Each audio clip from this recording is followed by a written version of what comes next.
ఓర్పు వలన. He is using the word endurance. Endurance అనే word, perseverance and endurance are 2 different words ప్రియులారా.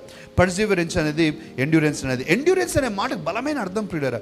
Endurance అనే మాటకు అర్థం ఏంటంటే చివరి వరకు కూడా సహించుకోవటం. అందుకనే అంతము వరకు సహించిన వాడే దేవుడు తను వాగ్దానం చేసిన జీవ కిరీటమును పొందుకుంటాడు. అంతము వరకు సహించడమే ఈ ఓర్పు ప్రియులారా, ఎండ్యూరెన్స్. ఆ ఎండ్యూరెన్స్ ఉండాలి ప్రియులారా. నేను ఎప్పుడు చెప్తా ఉంటాను, మరలా చెప్తాను. నీ జీవితంలో ప్రియులారా, నీ కుటుంబంతో ప్రారంభిస్తే నీ కుటుంబంలో ఉంటారు, నీ ఆఫీసులో ఉంటారు, కొన్నిసార్లు చర్చిలో కూడా ఉంటారు. ఎవరు అని అంటే నీ ఓపికను పరీక్షించే వారు ఉంటారు, నీ కోపం తెప్పించే వాళ్ళు ఉంటారు, నిన్ను విసిగించే వాళ్ళు ఉంటారు, నీ జీవితాన్ని నరకయాత్ర చేసే వాళ్ళు కూడా ఉంటారు. మనం తప్పించుకోలేం. మన కుటుంబాల్లో కూడా ఉంటారు పిల్లలు, ఆఫీసుల్లో ఉంటారు. నువ్వు ఒక పద్ధతిగా జీవించాలనుకుంటే జీవించనివ్వరు. ఏదో ఒకటి పోకింగ్ అంటాం కదా. పోకింగ్ అంటే ఏదో గుచ్చుతానే ఉంటారు అన్నమాట. ఎప్పుడు నిత్యం గుచ్చుతానే ఉండి నీకు కోపం తెప్పించడానికి ప్రయత్నం చేస్తావు. నువ్వు ఎంత ప్రశాంతంగా, సమాధానంగా, ఎంత ఓపికగా ఉండాలనుకుంటావో అంతగా చేస్తారు. చేసి ఆఖరికి నువ్వేమంటావంటే ఇక నేను తట్టుకోలేనురా, నా సంగతి నీకు తెలియదు అని అంటే నేనేం చేస్తాను నాకే తెలియదు అంటావు. అంటే అంతవరకు వెళ్ళిపోతాం. ఇంకా నాకే తెలియనంతగా ఏమో చేసేస్తాను అనమాట. కానీ పౌలు అంటున్నాడు, హే ఎండ్యూర్ దెమ్.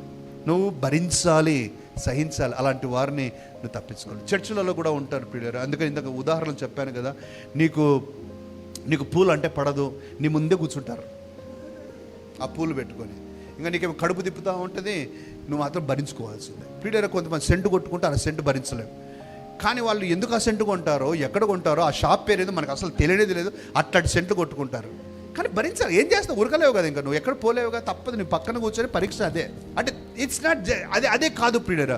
కొన్నిసార్లు వాళ్ళు జీవితంలో నడుచుకునే విధానము, వారి ఫ్యామిలీలో ఉన్న విధానం, ఎందుకంటే వీళ్ళ ఫ్యామిలీకి ఒక పద్ధతి లేదండి, వాళ్ళ పిల్లలేంటి, వాళ్ళేంటి, ఎట్లా ఉంటారండి, అసలు ఎట్లా ఉంటారండి వీళ్ళు అనే రకంగా వాళ్ళని చూస్తే నాకు అనిపిస్తూ ఉంటుంది. But that is reality.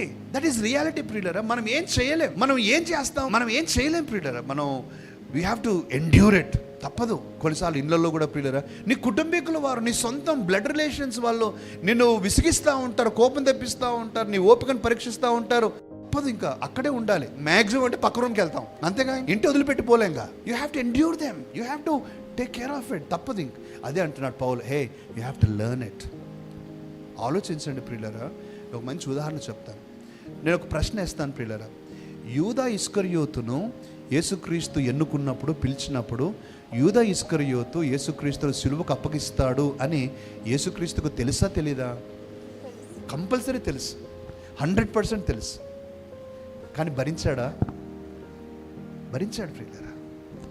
ఆయన చివరి వరకు యూదా ఇస్కరియోతును చివరికి యేసుక్రీస్తుని అప్పగించే సమయంలో కూడా తను వాడిన పదజాలం ఏంటంటే, నా చెలికాడా, నా స్నేహితుడా, మై ఫ్రెండ్. అంటే ఎంత భరించాడో మీరు ఆలోచించి. ఆ ఓపిక దేవుడు మనకు దయచేయను గాక. ఆ ఓపిక ఉండాలి. అందుకనే పౌలు అంటున్నాడు, అయ్యా ఓర్చుకోండి.